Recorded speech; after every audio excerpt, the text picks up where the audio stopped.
Ladies and gentlemen, another round of applause there. They're great guys.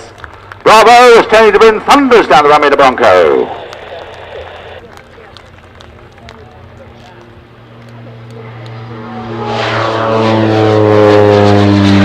that was a puppy go, wasn't it? That was sprightly, wasn't it? Yeah. Very sprightly. Now tell us about the Bronco, Melvin. Well, the Bronco is an interesting aeroplane. It was very, very manoeuvrable to avoid small arms fire at low level and to be able to spot for gunfire and drop people in. So it is very agile, it's very good with that very unusual twin tail arrangement that we're going to be seeing later on the early jets. And as you can see, very, very manoeuvrable. Yeah, 2 Garretts, 750 shaft horsepower jet engines, effectively with a prop on the front, so turbo prop. Speed up to around 300 miles an hour, and as you can see, extremely agile with great performance to go up to 30,000 feet. And look at that boy go, yes. Name displays, which is great because it is a family amongst the air show performers, ladies and gentlemen. It's one of the best bits of it by far. And Tony and his crew put together really an excellent show. They're wonderful. He's even got a group of girls, and they all have identical dresses with roses on, which I think is rather sweet. But it's very well done, very professional. Well, he showed us how fast it'll go, Melvin. Here he's showing how slowly it'll go.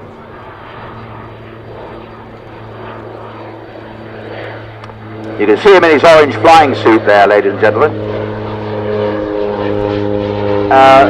Lovely man, very committed to what he does, and I think incredibly brave, because he had a very bad accident in one of these and continued, though, subsequently, as you can see, to fly, and I think that's really quite something. Power to his elbow.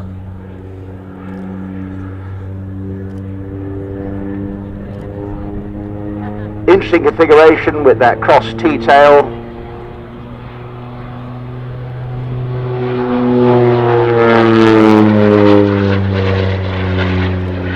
North American Rockwell OV-10 Bronco, for those of you that want the specifics. First flew on the 16th of July 1965, and it was a lot different to the original concept that was the one that had been sketched out on the back of the beer mat.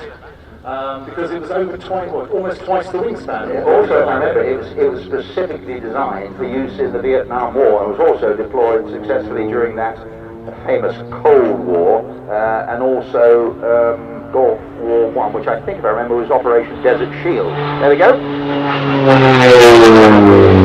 Marvellously manoeuvrable, and Tony de Bruyne absolutely loves flying it, and I think that shows.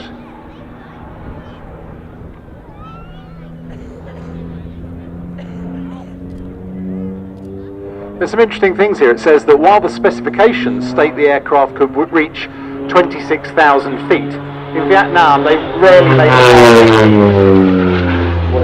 18,000. No, sorry. 18 feet, yeah. 18 feet is a lot more fun, of course. Yes, it is. Yes, it is. Quite sporting. Yes. They also say that no pilot of this aircraft ever survived a ditching. The original specification called for it to be converted into an amphibian, but apparently it was much better at being a submarine. Oh, right. So this is sort of a German configuration. The German ones were produced as target tugs, I believe. That's right, they had an observer in the back facing rearwards with a winch, and they towed targets behind so that people could live fire against them. So you hoped that their aim was very good. Subsequent to this, of course, what took its place? The Pilatus PC-9s. I believe so, yeah.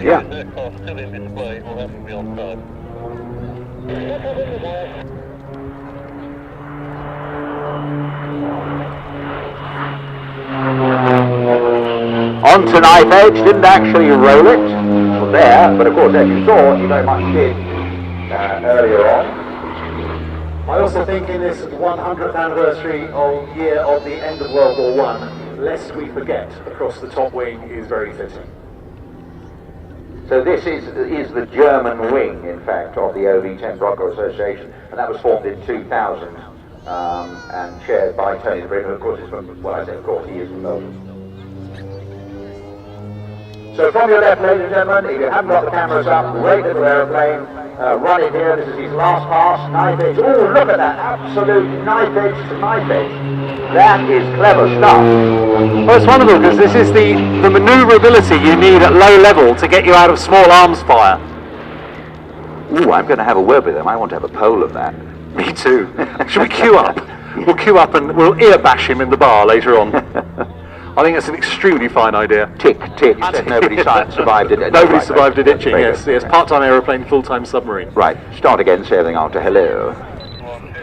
But of course there's no problem in going to America. You can go in a lighter, you can go in an untanked Cessna 152. The longest leg on the North Atlantic run, yeah, going around the top, is 384 nautical miles. Wow. If you go from here, let's say to Wick, Tórshavn, Ida, Reykjavik, Kulusuk, Narsarsuaq. The other thing, of course, is being an observer.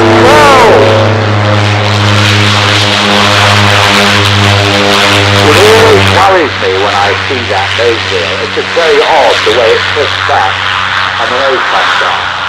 Yeah, I think the other thing of being an observation aircraft, of course,